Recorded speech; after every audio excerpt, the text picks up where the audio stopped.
Governor Christie. Thank you. Thank you very much. It's great to be here. Had a very good meeting with the Premier, talk about both issues and topics that are of common interest to us.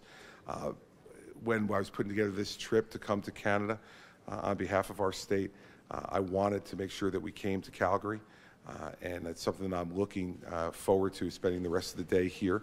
And to be welcomed by the Premier is a great honor and a privilege for me. I thank Jim for doing that. And I look forward to us working together more on issues that are of common interest to both his province and my state, and issues that are of national interest to both of our countries. So I thank you for welcoming me very much, Jim. Thank you. Thank you very much. And on behalf of Alberta and Albertans, I'd just like to thank the Governor for coming to Alberta and to Calgary. We've had an excellent discussion, and I really would like to thank him, particularly on behalf of our province, for his very strong advocacy in the United States in terms of the Keystone project and in terms of the integrated energy systems that we share and that we have built between Canada and the United States. He's been a very strong advocate of the economic progress that's resulted from that, and has been very outspoken in support of both interests of his country and his state, but also of Canada as well, and of our province. And so I thank him for that. We had an excellent discussion, and I know that the Governor is going to be speaking here today. It's a speech that we should all watch with interest. And we've had a discussion as well about future speaking engagements that I will have in the United States in the time ahead. And so I thank him for his advice. So thank you very much. Keystone, Governor, it has been argued that if Canada had a national carbon tax, a price on carbon, that President Obama would have approved Keystone by now. Do you buy that? Listen, I think these are the kind of decisions that have to be made on the merits of the project. And that's the way we should be making these decisions, especially when it regards a neighbor and a friend. And so from my perspective, I've made this evaluation of my position in support of the Keystone project on the basis of the merits of the project, to help for energy independence for this continent, to help both countries in terms of our economy, and to be environmentally sensitive as well, which it is. And so on the merits, you know, this project deserves support from those folks who care about those issues. That's why it has my support. And as for the other points, those are things for other folks to debate. I try to look at these things based purely on the merits of the individual project in front of you, not by collateral issues that other people will try to put in. But would that be a factor in the White House? Sorry to interrupt. If I may, if you could identify, give us your name and the media outlet that you're from. Sorry, Mark Petroni's son News Network. Would that have been a factor in your view? It would be no factor. It would be no factor in my view, and whether it would or not it would be a factor in the president's view is something you'd have to ask the president. Can we switch to one of our guests from the United States, New York Times, if I could? Sorry. Governor, and as well, Premier, one of the real rationales for the Keystone is the idea that it would help lower the price of oil, particularly in the United States, as you've said that in a speech before. Now the price of oil seems to be kind of tumbling significantly on its own. Does that change any of the rationale or the equation for you? Do you want to start? Well, I mean, let's leave aside the question of declining oil prices. I don't think it changes the fundamental importance of the Keystone project. The Keystone project has as its purpose really the integration of a very valuable North American, Albertan energy resource, the oil sands here in Alberta, with the North American economy. And if we fulfill the promise of that integration, there are what I've always referred to as triple advantages for us as North Americans. There is an environmental advantage, there's an industrial feedstock advantage, and there is a national security advantage for both of our countries. And so those continue, notwithstanding the ups and downs of oil prices. We have, between Canada and the United States, constructed the most integrated energy systems in the world. They've driven prosperity on both sides of the border, and we should continue to do that in a successful way. And I couldn't agree with the Premier more, and would amplify it this way as well. You cannot make major national policy decisions based upon the oil price of the day. We know from our own experience that oil prices will fluctuate and change up and down over the course of time based upon all different kinds of factors, some of which are directly related to energy and some of which are geopolitical in nature. From my perspective, the other thing that I would add to what the Premier said is that this provides us with another foundational piece for strengthening the geopolitical position of North America. And the fact is that for us to be able to be, for the United States to be in partnership with our friends and our neighbors in Canada, to be able to provide the type of stability that comes from a reliable source of energy that is not impacted by two countries that are looking to do anything other than to be friendly neighbors with each other and with those around the world to supply reliable sources of energy is a good thing, regardless of what happens with that price, Michael. If I can switch to the back row, gentleman in the red tie there. Sorry. The gentleman in the red tie was next there. I'm sorry. Thanks. Yeah. Jessica Nelson, Wall Street Journal. Slightly off-topic question. Governor, have you seen the video of Eric Garner's death in New York, and you think the grand jury made the right decision in that he went out of that and police officer?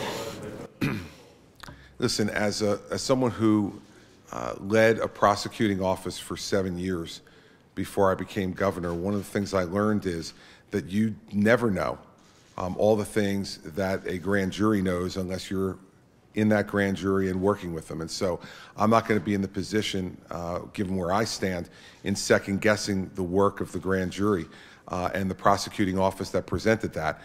When I was U.S. Attorney, I used to really, really dislike when politicians who didn't know a tenth of what the prosecutors and the grand jury knew would second-guess their work based purely for political reasons or out of ignorance. And so I'm not going to second-guess that work. There are folks who will review what's been done, and they'll take whatever actions they deem to be appropriate. But I'm not going to get into the business of second-guessing the work of prosecuting offices and grand juries in a jurisdiction that's outside of mine. Sorry, if we could switch to one of the Canadian media, if you're on the Canadian side. Sure. You've set out spoken of aspects of the arduous regulatory process here in the United States. And I'm wondering, just do you think there's been too much as far as the regulatory process? Has there been too much? Have you been over this too many times? Yes. I don't think I need to, do I? No, the answer is yes, and I don't think there's anything more to say about it. It's been much too much. Well, listen, I'm not going to micromanage it. It should be approved. On the merits, it should be approved. And so, you know, beyond that, I'm not going to get into micromanaging each part of it, but you think you clearly have my position.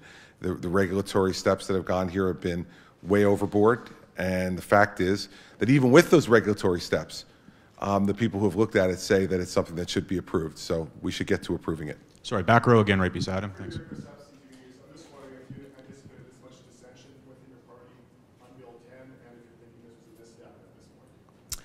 Pleased to deal with that later, but I think at this point, as courtesy to our guest, I will be speaking to that later today. But for the moment, we're here with Governor Christie, who is a guest in our province, and we should address the issues that are germane to his visit. Yes. I'll go to the Bergen record here. I'm sorry. Can you talk about why the Keystone XL is important for New Jersey versus our state? Well, listen, you know, New Jersey is Canada's New Jersey's biggest trading partner, and we'll talk more about this later on this afternoon. But you know, we have a significant refinery business as well in our state. I think the more we can do to create the type of economic security and opportunity that something like the Keystone Project would do. Secondly, as I mentioned before about the geopolitical advantages, that inures to the advantage of every citizen of Canada and the United States. And I'd say to you, those people who care about free markets in the world. And lastly, again, a reliable, secure source of energy from a friendly neighbor and trading partner is something that is going to be a benefit to everybody in the United States, including people in the state of New Jersey. And so I'm for it, as I said before, Melissa, I'm for it on the merits, and I think that's why the Premier and I see eye to eye on this. This is not a political issue. This is a merits-based issue, and on the merits, Keystone should have been approved a long time ago. Governor Phil Graydon from Canadian Press. Are you here as governor of New Jersey or as a potential presidential? I'm always governor of New Jersey. So when I'm anywhere, I'm the governor of New Jersey, so that's why I'm here. But this wouldn't hurt if you were going in. Depends on how I do, right? I appreciate your optimism, but it depends on how I do. The fact is that I understand that those questions come up all the time. I'm used to dealing with them all the time. You talk to your colleagues from the American press, you know exactly what kind of answer, if you talk to them, you'll get from me. I am not a candidate for President of the United States. I'm the governor of New Jersey. If someday I become a candidate for President of the United States, I'll be happy to talk to you about all the implications of this trip in that context, but not now. Sorry, if I may, I want to take one. On that point, that quite clearly the governor here is as a friend of Canada and Alberta.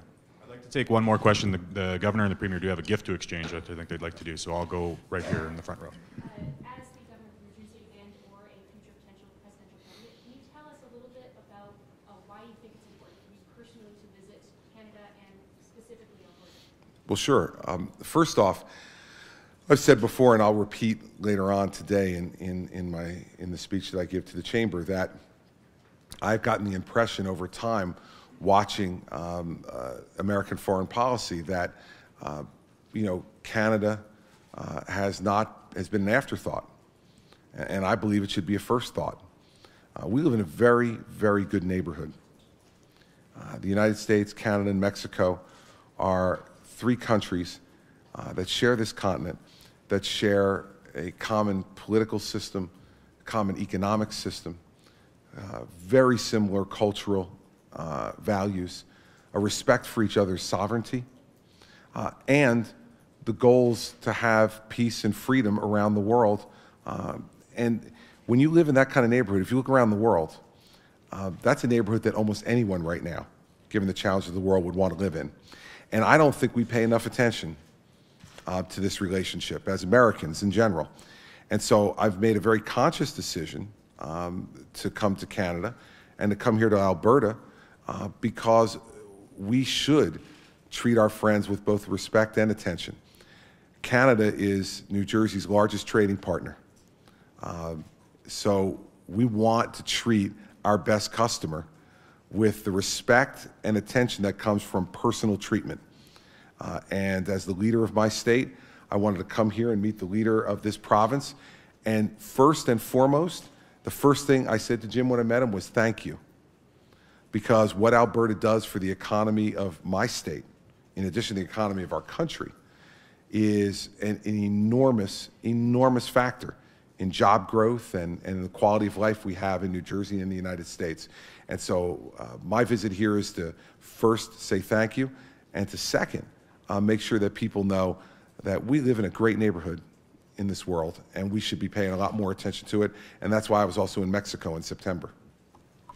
So I would just like to say in closing, I'd like to thank Chris for being here, thank the governor for his support of this project that's been important to our province and our country, and thank him for his friendship between his state and our country and our province. I would also like, as the Premier, to thank him for the wise counsel that he's provided in terms of future advocacy that I intend to do on behalf of the people of Alberta in the United States. And there'll be more said about that in the days ahead. But I thank him for his wise counsel. We share many things, many values. We also, I think, share a pride in the beer that is produced in our respective jurisdictions. And so we have gifts to exchange. And in my case, this is from the Big Rock Brewery. Excellent. Thanks, Jim. Appreciate it. Thank you, Governor. And from New Jersey, our oldest and I think, from my own opinion, are one of our finest craft breweries, the Flying Fish Brewing Company. And this is beer that I've drank myself. So I'm not giving you something that I haven't used myself. So enjoy, Jim. Thank you. Thank you very much. We'll try some together. That's good.